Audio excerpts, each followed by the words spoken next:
कल्कि, जिस पर ध्यान देने के लिए मैं लोगों को इतने टाइम से इतना ज्यादा कन्विंस कर रहा था, 3 दिन पहले फाइनली उसका ट्रेलर आया। और बुरी बात यह रही कि मैं खुद ही उसका रिव्यू नहीं कर पाया। लेकिन बात जब कल्कि की है तो ये हो ही नहीं सकता कि मैं उसके बारे में बात नहीं करूंगा। वो कहावत तो आपने सुनी होगी ना कि देर आए दुरुस्त आए। इसीलिए कल्कि के ट्रेलर को डीपली एनालाइज करने के बाद हम आपके लिए भर भर के डिटेल्स हैं लाए। तो यार सबसे पहले तो बता दूं कि इसका ट्रेलर मुझे एवरेज लगा। वो पेड प्रमोशन वालों की तरह नहीं कि अमेजिंग टोटली गूज़बम्प्स आ गए, नहीं। कुछ चीजें एवरेज थी, कुछ सिर्फ ठीक ठाक थी और कुछ थी काफी ज्यादा सही। इन सब के अलावा ट्रेलर में एक वजह ऐसी भी है जो मूवी को बर्बाद भी करवा सकती है भाई। उनके बारे में वीडियो के लास्ट में बात करेंगे। फिलहाल हमारी बात होगी कुछ बहुत ही मेजर डिटेल्स के ऊपर। तो शुरुआत करेंगे प्रभास से, जिनके बारे में अंदाजा लगा ही लिया गया था कि वो कल्कि अवतार नहीं होने वाले, और ट्रेलर आने के बाद ये ऑलमोस्ट कंफर्म हो चुका है। क्योंकि यहाँ पर ये चीज बोली गई है कि भगवान अभी जन्म लेने वाले हैं दीपिका पादुकोण की कोख से, और उनकी सुरक्षा की जिम्मेदारी उठाने वाले हैं अश्वत्थामा लाइक ए कटप्पा मामा।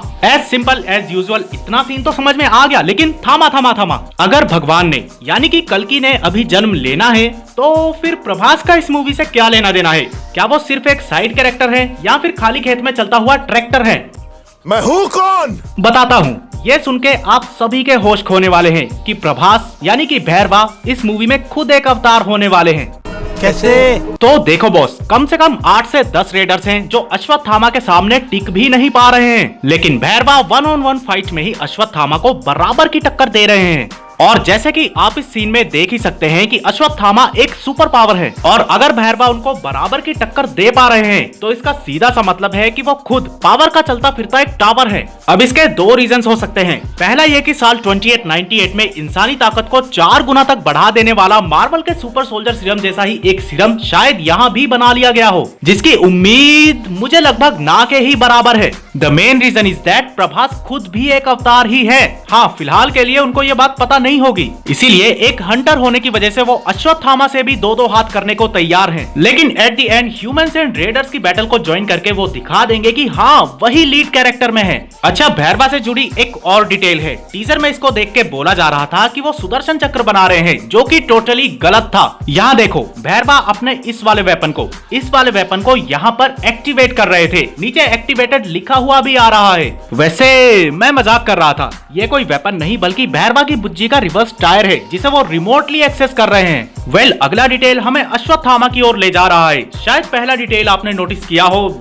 या शायद ना भी किया हो कि अश्वत्थामा का साइज इंसानों से लगभग 1.25 ऑलमोस्ट 2 गुना बड़ा दिख रहा है। यहाँ रेडर्स के साथ और फिर भैरवा के सामने उनके साइज को आप क्लियरली नोटिस कर सकते हो, जो कि भैरवा से भी काफी ज्यादा बड़ा दिख रहा है।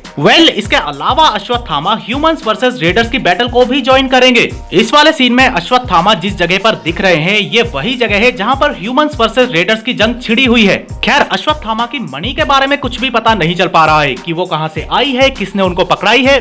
हाँ, एक बहुत ही छोटी मगर खास डिटेल है जो शायद जनता नोटिस नहीं कर पाई है। महाभारत काल से सिर्फ अश्वत्थामा नहीं बल्कि कोई और भी जिंदा है बॉस। बैकग्राउंड में एक आवाज सुनाई देती है जो कहती है कि ये सब 6000 सालों पहले देखा था। इसका मतलब समझ पा रहे हो? यानी कि ऐसा कोई व्यक्ति है जिसने 6000 सालों पहले ऐसा ही कुछ होता देखा था। अब या तो वो व्यक्ति 6000 सालों से जिंदा है या फिर उसने जन्म तो अब लिया है, लेकिन उसे अपना 6000 साल पुराना पिछला जन्म याद है। और जहाँ तक मुझे उम्मीद है इस लाइन को बोलने वाला कली की टीम का ये वो पंटर है। और एक बार जरा इसे ध्यान से देखो, क्या ऐसा नहीं हो सकता कि ये महाभारत काल का शकुनी मामा हो?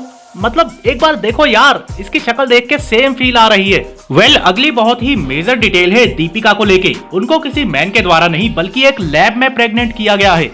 क्या? जी हाँ, कल्कि के टीजर के इस सीन में ये जो मशीन दिखाई गई है यही वो लैब है जिसके अंदर डाल के वीमेंस को गर्भ धारण करवाया जाता है। एक बार जरा बुज्जी के इस प्रोजेक्शन को देखिए। इसमें जो बाउंटी अलर्ट आया है वो दीपिका के लिए ही है। यहाँ पर लिखा हुआ है फर्टाइल लैब सब्जेक्ट। ये सब्जेक्ट प्रीवियसली कॉम्प्लेक्स की फर्टाइल लैब का एक पार्टिसिपेंट रहा है साल 2896 में, जो कि अब 150 दिनों से प्रेग्नेंट है और कॉम्प्लेक्स से फरार है और इसी के पेट से जन्म लेने वाला भगवान का अवतार है। इसके बाद ट्रेलर की शुरुआत में ही बताया गया कि काशी दुनिया का आखिरी शहर है, जबकि ऐसा नहीं है। कली, रेडर्स और काशी के लोगों की नजर से परे छिपा हुआ एक और शहर भी है जहाँ के इंसान एडवांस टेक्नोलॉजी के साथ या फिर मैं कहूँ कि नैनो टेक्नोलॉजी के साथ कली के खिलाफ जंग लड़ने की तैयारी कर रहे हैं। अब बात करें अगर ट्रेलर के अच्छे और बुरे के बारे में, तो अश्वत्थामा का character was totally awesome. Specially उनकी बॉडी का इतना बिगर साइज होना बहुत ही बैड एस लग रहा है। बात करें अगर भैरवा के कैरेक्टर की, तो वो भी काफी कूल, एनर्जेटिक और पावरफुल दिखाई दिया।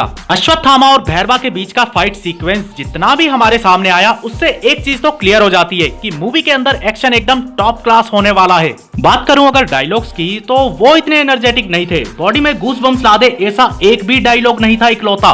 विलेन को हमारे सामने पेश किया गया है कली नहीं बल्कि सुप्रीम यास्किन के नाम से। जी हाँ, यही जिनकी स्किन डेडपूल की तरह दिख रही है, यही मूवी के विलेन कमल हासन है, अगर आपने इनको नहीं पहचाना था तो। इन सब के अलावा एक कैरेक्टर ऐसा है जो पूरी मूवी को ही बर्बाद करवा सकता है।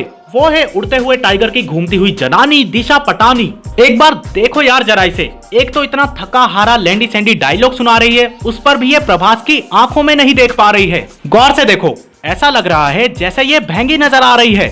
हाँ।